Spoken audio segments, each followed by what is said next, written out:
Stéphane a toujours rêvé d'être agriculteur, mais il ne s'imaginait pas que cela deviendrait si compliqué. En 1999, il a repris une ferme avec un associé avant de se retrouver seul à gérer les quelques vaches allaitantes et les céréales. Son endettement financier s'est accentué et surtout le travail est devenu envahissant. Un agriculteur, il reste pas sans rien faire, quoi. Je veux dire, on soigne les bêtes le matin et on va vaquer à d'autres occupations dans la journée. On va entretenir le matériel.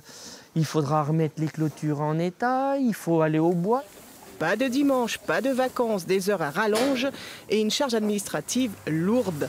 Il faut tout noter, les traitements, la durée, les jours, et ce n'est pas fini. En fin de journée, il doit tout retranscrire sur ordinateur. Il a la tête dans le guidon jusqu'à chez lui. Quand j'ai fini mon travail le soir, je suis rentré chez moi, j'ai soupé, puis il y a des fois, j'ai un petit déclic. Mince, est-ce que j'ai tout décroché mes vaches ? On va en oublier des choses courantes. Alors on se dit, ben mince, est-ce que j'ai fait ça? Qu'est-ce que je fais? On redescend. La pression est là, sans filet de sécurité. Tout est fait pour donner au consommateur un produit de qualité, mais en fin de mois, Stéphane ne s'y retrouve pas. Je me prenais, moi, certains mois, 300 €, pas plus, et pas tous les mois. Donc j'ai la chance d'avoir une femme qui travaille à l'extérieur, qui est au SMIC, il ne faut pas avoir peur de le dire non plus, et on peut dire que c'est elle qui me faisait vivre. Sans oublier cette société qui ne reconnaît plus son travail, qui le culpabilise. On est des hommes. Je veux dire, vous êtes un humain aussi. Je veux dire, on peut accumuler certaines choses, mais je pense qu'il y a des limites, quoi. On ne peut pas tout prendre. Stéphane a failli craquer. Sa bouffée d'oxygène est venue de l'aide d'une assistante de la Mutualité sociale agricole. Il a pu sortir de son isolement dans un groupe de parole. La séance, on l'attend avec impatience. Et parce qu'on aura toujours, on va toujours avoir des solutions qui vont nous être amenées, qui vont nous être proposées par rapport à nos problèmes, quoi. On va dire que c'est comme des petits soins invisibles, mais qui aident à cicatriser, quoi.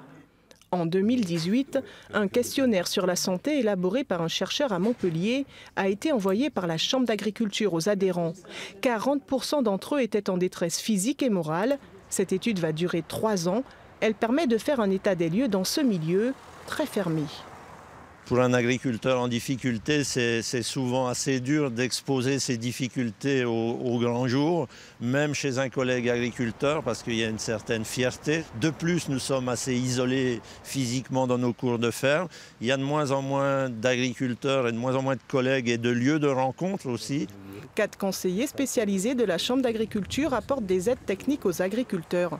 Ces conseillers font partie du dispositif Agri-Solidarité. Ce dispositif a été lancé par la Mutualité sociale agricole. Cela fait des années que cet établissement vient en aide aux exploitants. La MSA Bourgogne a dû mobiliser toutes ses équipes, notamment ses travailleurs sociaux, et revisiter un petit peu les modes d'intervention des travailleurs sociaux.